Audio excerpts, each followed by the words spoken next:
So, good morning, Vanakkam, Sasriyakal. This is Vikas Bhai, along with Shank. I'm here after a long time. Wanted to do a ride on the newly launched Royal Enfields. Shank, carry on. Alright, good morning everybody. Today we've got the Interceptor and the GT 650. We're going to be going out for a short ride. Vikas bhai, it's good to be back after about 3 months. Yes sir. So I was busy with my exams. Finally done with them. Are you exams, happy? Right? Yes. Okay. Yes. Yes. Alright, so we're going to be riding from here to Pondi. Just going to be experiencing this. But today's video is going to be mainly about the GT 650. As to I want to let you guys know if you can really tour on it, because I just felt that the Interceptor overshadowed the GT by a certain extent. So today's video, the GT 650 and the Interceptor. So what are we waiting for? Let's get started.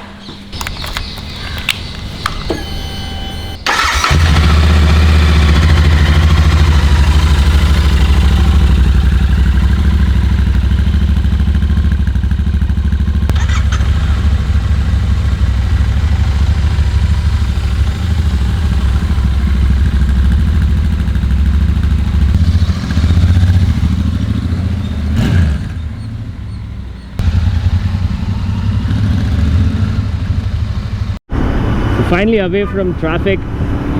So the reason why I'm riding the GT 650 today and not the Interceptor is because there are plenty of people who've been riding the Interceptor 650. So many ownership reviews, already first service, second service complete. So you can watch their videos to get their perspective. But I just felt that the Interceptor 650 overshadowed the GT 650 for obvious and good reasons. But this bike exists and I really wanted to get my hands on it and let you guys know what I feel about it. But the moment I sit on this bike, or the moment I sat on this bike, it's got this aggressive posture, rear set foot pegs, and this really refined engine. Makes me want to go fast. That's how I feel. I don't blame Power Drift's GT video wherein they did some action, Bollywood stuff, and because this bike makes you want to do all of that. This bike wants to show off. This bike is that, I don't know, it's more like that DGR, the distinguished gentleman's ride. You wanna wear a full suit, look dapper, and I don't know, that's how I feel in this bike. When I'm on the Interceptor 650, right, I don't feel like pushing it hard. I feel like cruising, but then here this bike is so good. It's got this really nice posture. It makes you want to like duck like this and go fast. That's how it is. But practically they have the same engine. The specs are the same. The frame is the same. It's got a clip-on, a little bit of a stiffer suspension, or maybe the springs they've changed the springs so that it gives you better handling. Yeah, thanks to the clip-ons. But yeah, it's been fun. So more updates to come as and when we go, guys. Somehow I feel that this bike is comfortable anywhere between 60, I would say 70s and 80s inside the first 3 gears.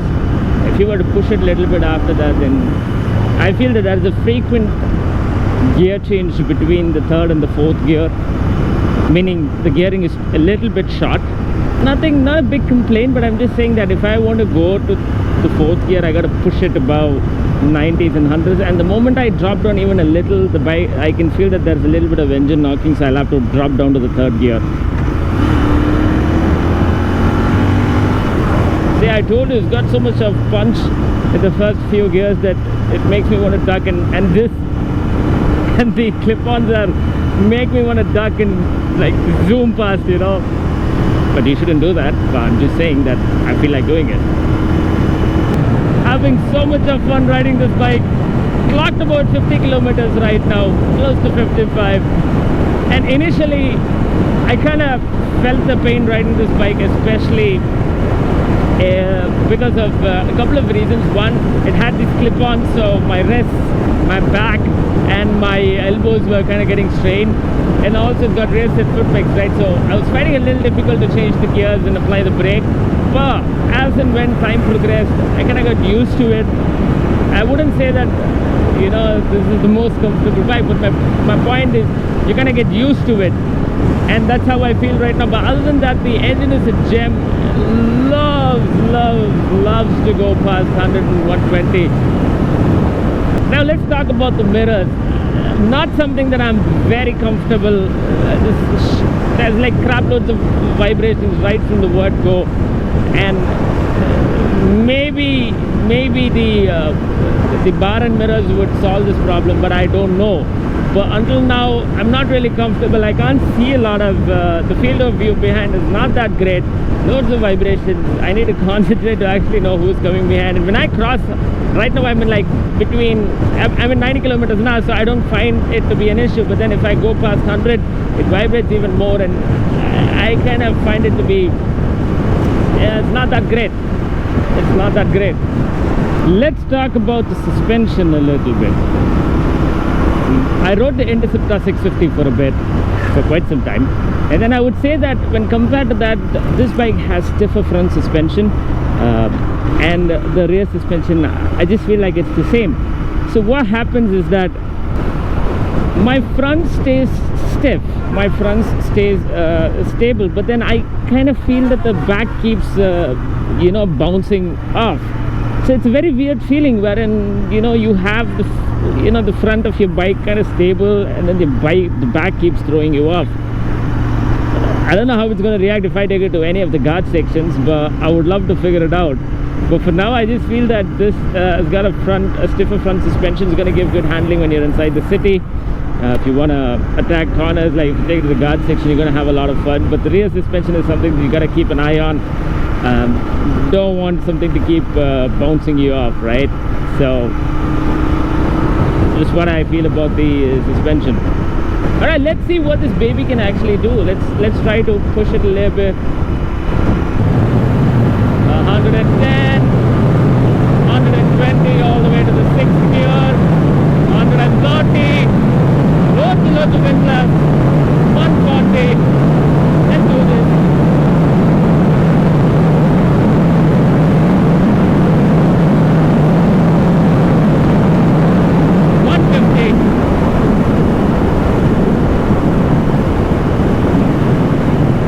150. It just struggles after 140.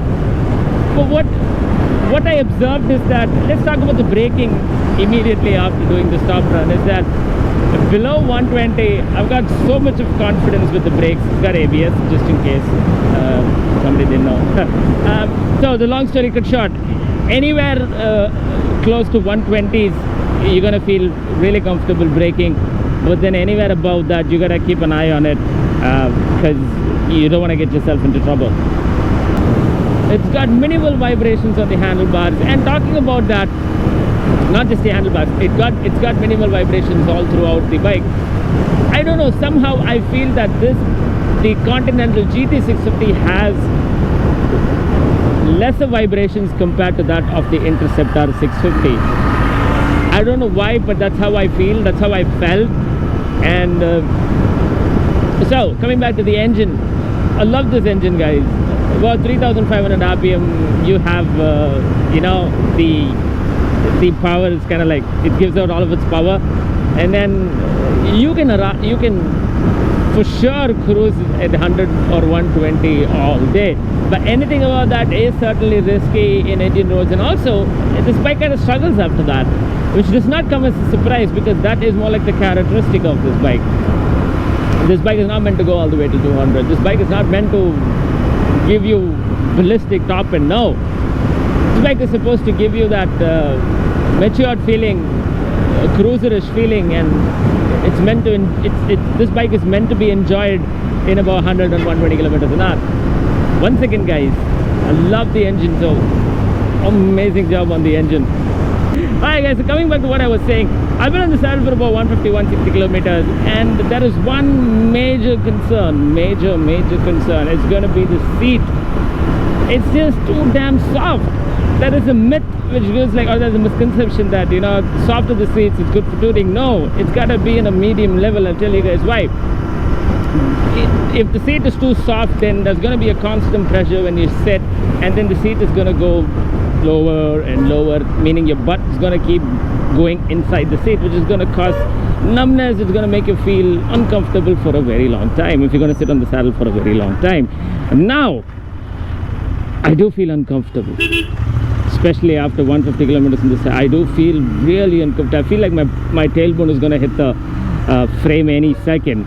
And then imagine on the Interceptor, because on the Interceptor the handlebar is even more upright, so there's going to be a lot more pressure onto the seats more than on the GT, because the GT there's a little bit of pressure diversion because you're leaning on the handlebar, so you're gonna have a little bit of pressure diversion on your elbows and thighs and the wrist. So but on the Interceptor, let me ask with Vikas bhai, once we go to the resort, we can have more probably a brief insight on how he felt and how I felt on this bike.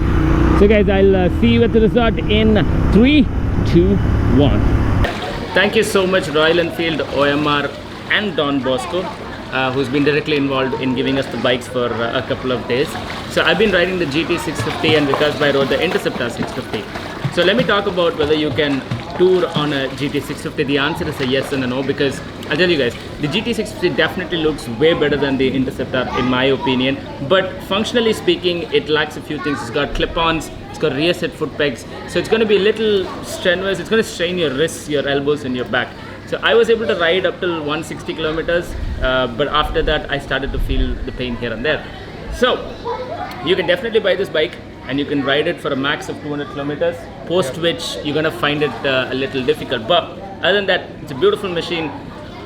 I enjoyed riding it, but will I take it for touring? I don't think so. So Vikas bhai rode the Interceptor 650 and you know that he owns the Harley Davidson Street 750, right? Now that being said, let's hear from Vikas bhai as to how he felt riding the Interceptor 650. Sure, yeah. It's one hell of an engine. And a beautiful creativity, beautiful creativity by Royal Enfield. Okay. First time I've seen such a refined engine that was given. So starting with the engine, actually, as I said, it was very refined. The sound is so amazing. Yep. And when you start off, you can just punch off till 100 like in no time. And it doesn't vibrate like up till 120, 125. Very minimal vibration. Very minimal vibration. Post which, how did you feel? Were you comfortable? Post 120, 25, 130, actually there was minimal vibration but it was manageable still, like up till 140s. So how did you feel about the braking? How did you feel about the braking? Yeah, ABS was there. Obviously, braking is much better actually compared to any other RE bikes. Okay. So it's way better, and easily manageable up to like when you are still riding at 120. Right. You can still easily manage. Right. So you said that the engine is well refined. You had no problem cruising all the way till 120. Definitely. Yeah. Braking is also good. Beautiful, so do you actually think that this is a very good bike launched by Royal Enfield? Absolutely, like no doubt about it actually. So if I see all the Royal Enfield bikes so far, what they have launched in the segment, like in the 300cc or like 500cc segment, this is one of the premium range, I'd say, bike in the premium segment. Obviously, a lot of people who are looking for something in the 500, 600cc range can definitely opt for it. Right. This is one beautiful engine which they are offering. Such a refined engine, such a refined sound, and very comfortable posture. Like you can go for like riding like a number of kilometers. You can go for long rides in that. So I was continuously riding for 100+ kilometers without any brake. Felt good. It was like effortless actually. Good. And effortless to say, like needless to say, the price that they are giving, it's worth it actually. It's worth it. All right, guys. So we've been having fun. I hope you guys enjoyed this video. If you did, no. I'm not gonna stop. I'm not gonna do the outro right now. I'm gonna step on the bike and I'm gonna twist the throttle. So hold on to that. Take care, guys. Ride safe, ride hard, and always remember, when life gives you problems, twist the damn throttle.